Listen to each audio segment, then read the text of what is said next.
नमस्कार, राम राम दोस्तों। आज बात करते हैं जयपुर के उस महाराजा मानसिंह का इतिहास पढ़ते हैं। आज आपको बताते हैं वो जयपुर का महाराजा जो उस टाइम अकबर जो मुग़ल सम्राट था उसके राइट हैंड माने जाते थे। इतिहासकार तो यहाँ तक लिखते हैं कि अगर अकबर की सहायता जयपुर के महाराजा मानसिंह, बीकानेर के महाराजा राय सिंह, अगर ये दोनों लोग नहीं करते और ये महाराणा प्रताप का साथ देते तो शायद अकबर को हराया जा सकता था। खैर, पीछे अब मुड़ के आप देखोगे तो आपको इतिहास ही दिखेगा और कुछ नहीं दिखेगा। हो सकता है जयपुर महाराजा मानसिंह की कोई परिस्थिति रही होगी, कोई जो कुछ भी हो। आज बात करते हैं जयपुर के महाराजा मानसिंह।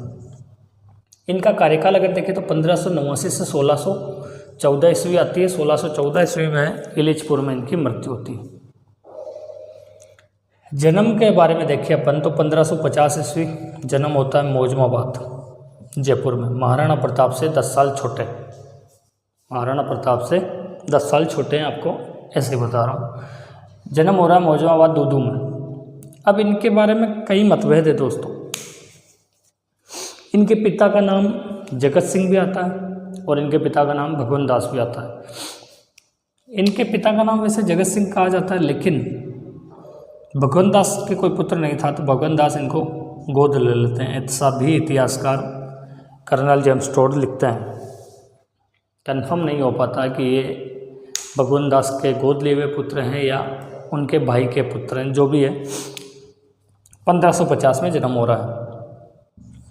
सबसे पहले मुग़लों की जो अधीनता स्वीकार की थी वो करने वाले थे राजपूताना के शासकों में से अगर देखें तो जयपुर के भारमल कछवाहा ने 1562 ईस्वी में अपनी पुत्री हरकाबाई की शादी मुग़ल बादशाह अकबर से की और उनकी अधीनता स्वीकार की। उसी टाइम कुंवर मानसिंह 1562 ईस्वी में लगभग 12 साल के थे और मुग़ल दरबार में चले जाते हैं। उनको भगवंत दास और मानसिंह दोनों मुग़लों की सेना के साथ युद्ध करने जाते थे। अकबर मानसिंह की जो योग्यता थी, मानसिंह का रण कौशल, युद्ध नीति, सैनिक शक्ति उसको पहचान गया था, तो अकबर हर युद्ध में उसको साथ रखते थे। सबसे पहला मौका आता है रणथंभौर का। उस टाइम में रणथंभौर मेवाड़ वालों के कब्जे में था। मेवाड़ वालों की स्थिति, मेवाड़ महाराणा उदय सिंह की वैसे ही खराब थी, तो मेवाड़ ने रणथंभौर को जो किला दिया हुआ था उस टाइम में दिया हुआ था सुरजनहाड़ा उससे किलेदार थे।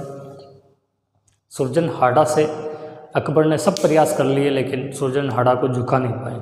उस टाइम खुद मानसिंह सुरजनहाड़ा के समक्ष रणथंभौर में उपस्थित होते हैं, उसको समझाते हैं कि भाई इन मुग़लों से हम नहीं जीत सकते, कितना भी कोशिश कर लो, इनके पास धन संपदा, सैनिक शक्ति, लाखों की संख्या में सेना है, तो हम इनका मुकाबला नहीं कर पाएंगे। तो सुरजनहाड़ा अपनी कुछ शर्तों के साथ मुग़ल अधीनता स्वीकार करता है और उसे मुग़ल बादशाह अकबर चुनार की जागीर दे देता है और वहाँ भेज देता है। ये पहली विजय थी मानसिंह की, कुंवर मानसिंह की, और अकबर के दिल में जगह बनाने की, अकबर का खास हो गए। उसके बाद अगर अपन देखें तो मानसिंह मुग़लों के युद्धों से ही सीख रहा है। 1572 ईस्वी गुजरात के ईडर में विद्रोह होता है और उस विद्रोह की बागडोर अकबर मानसिंह को देते हैं। मानसिंह ईडर गुजरात जाते हैं और उस विद्रोह को दबाते हैं और आते टाइम, ये रास्ता यही जाता था चित्तौड़ होते हुए, और आते टाइम वापस चित्तौड़ उदयपुर के आसपास में वहाँ पे महाराजा मानसिंह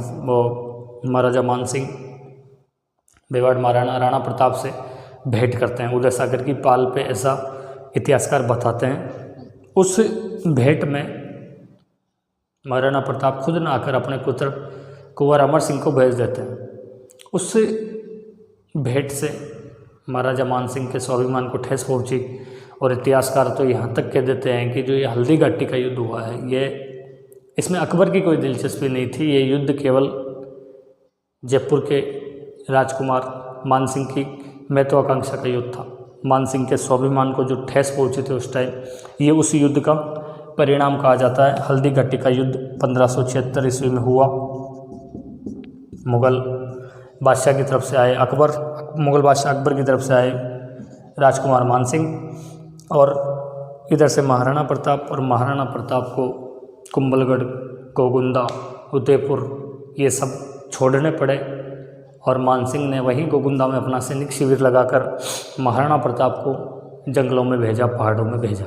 इसमें कोई दो राय नहीं है। भले ही मानसिंह उस युद्ध को, हल्दी घाटी के युद्ध को जीत नहीं पाए, लेकिन इतना ज़रूर है कि उन्होंने कुछ क्षण के लिए मेवाड़ की आज़ादी जरूर छीन ली और महाराणा प्रताप को 5-6 साल के लिए जरूर जंगलों में भेजा। हल्दी घाटी के बाद अकबर ने मानसिंह को हल्दी घाटी वाले उस क्षेत्र से निकाल लिया और मानसिंह को भेजा उत्तर पश्चिमी क्षेत्र में। भारत का वो इलाका उत्तर पश्चिम, पंजाब, लाहौर, कश्मीर, आगे अपन देखें तो काबुल, पाकिस्तान, सिंध वाला वो भी इलाका जो आज भी हमारे हेडक है, उस टाइम में बेचारे अकबर के भी हेडक था। अकबर इनके विद्रोह को दबा नहीं पा रहा था, कश्मीर, पंजाब, काबुल। तो 1585 ईस्वी में मानसिंह की नियुक्ति की जाती है काबुल वाले इलाके में।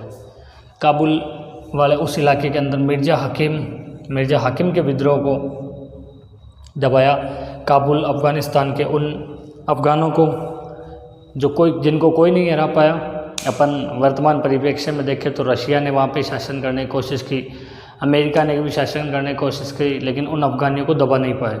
उसका कारण है कि वहाँ की जो भौगोलिक परिस्थिति है दोस्तों, वो ऐसी है कि उन पहाड़ी वाले इलाकों में जो उस इलाके को जानता है वही राज कर सकता है। लेकिन हमारे मानसिंह जी वहाँ जाते और वहाँ के कुछ 5 कबीले थे, जैसे हो सकता है शेख, पठान, मंसूरी, कुछ ऐसे कबीले थे। उन 5 को हराते और उनके एक एक झंडे को इकट्ठा करते हैं, उससे एक पचरंगा झंडा बनाते हैं और उस झंडे को लाके अपनी रियासत आमेर, जयपुर का झंडा बनाते हैं। अभी आप देखोगे कभी जब आमेर का स्थापना दिवस आता है, उस दिन आमेर के किले पर वो पचरंगा झंडा फहराया जाता है। वो पचरंगा झंडा किसकी देन है? वो है मानसिंह जी की देन। अगर किसी युद्ध में किसी को हारा हुआ माना जाता है, वो 2-3 तरीक़ों से हारा हुआ माना जाता है। या तो आपने अगले वाले राजा को मार दिया, या अगले वाले राजा को गिरफ्तार कर दिया, या अगले वाला राजा का मुकुट लेके आ गए आप, या अगले वाले राजा का झंडा लेके आ गए। तो मानसिंह जी ने उन 5 कबीलों को हराया और उनसे पचरंगा झंडा प्राप्त किया। मानसिंह जी की ज़्यादातर नियुक्ति ज़्यादा टाइम के लिए नहीं हुई थी कहीं भी, केवल विद्रोह को दबाया, उसके बाद आ गए। यहाँ पे मिर्ज़ा बंधुओं के विद्रोह को दबाया, वापस आ गए। फिर इनकी नियुक्ति इनके कार्य को देखते हुए मानसिंह जी को अपने जीवन काल में, मुग़ल काल में अगर किसी हिंदू को सबसे अच्छा उच्च पद प्राप्त हुआ तो वो प्राप्त हुआ केवल मानसिंह जी को। 7000 का मनसब किसी को प्राप्त हुआ तो वो केवल मानसिंह जी को। योग्यता के बलबूते इनको बिहार की नियुक्ति मिली। बिहार में रहे 1587 से 1594 ईस्वी तक। बिहार में इन्होंने एक माननगर बसाया, एक अपनी सुरक्षा के लिए एक रोहतासगढ़ का किला बनाया, बिहार के राजाओं को हराया, सभी को हराने में, सभी को वहाँ के राजाओं को हराया। उड़ीसा उस टाइम बिहार में आता था, तो बिहार पुरी के ऊपर, पुरी के जगन्नाथ मंदिर पर नियंत्रण स्थापित करने वाले पहले व्यक्ति, या तो पूरी उड़ीसा पे नियंत्रण स्थापित किया था सम्राट अशोक ने, और या फिर नियंत्रण स्थापित करने वाले थे मानसिंह कछवाहा। जगन्नाथ मंदिर पर नियंत्रण स्थापित किया, नासिर खान और कतलू खां को हराया। इसी टाइम पीरियड में 1589 ईस्वी में भगवान दास, आमेर के शासक भगवान दास की मृत्यु होने पर उनके पुत्र मानसिंह कछवाहा आमेर के शासक बनते हैं। इतिहासकारों ने सही कहा है कि मानसिंह की पूरा जीवन काल केवल विद्रोह को दबाने में चला गया। महाराजा मानसिंह को वो सत्ता भोगने का सुख ही नहीं मिल पाया। कभी अकबर के टाइम पीरियड में विद्रोह को दबाते रहे, उसके बाद जहांगीर के इनके कभी नहीं बनी। जहांगीर ने इनको हमेशा अपने राज्य आमेर से दूर रहे और विद्रोह को दबाने में पूरा जीवन निकल गया। इसके जस्ट टाइम बाद इनकी नियुक्ति कर दी जाती थी बंगाल, क्योंकि बंगाल किसी से संभल नहीं रहा था। दिल्ली से बंगाल को संभालना बहुत मुश्किल, भाई साहब आज भी नहीं संभल रहा साला। आज अपने ममता दीदी है, कोलकाता वाला रेप कांड आपने भी देखा ही है। हमारी CBI कोशिश कर रही है अच्छे से कड़ी सज़ा मिले, सालों को फांसी मिले।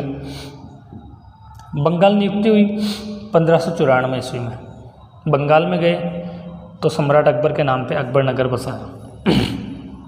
बंगाल के ढाका, जो उनकी राजधानी आज बांग्लादेश वालों की है, ढाका के एक शासक थे राजा केदार, उनको हराते हैं और उनकी इष्ट देवी शीला देवी की मूर्ति मानसिंह वहाँ से लेते हैं और मानसिंह उसको लाते हैं आमेर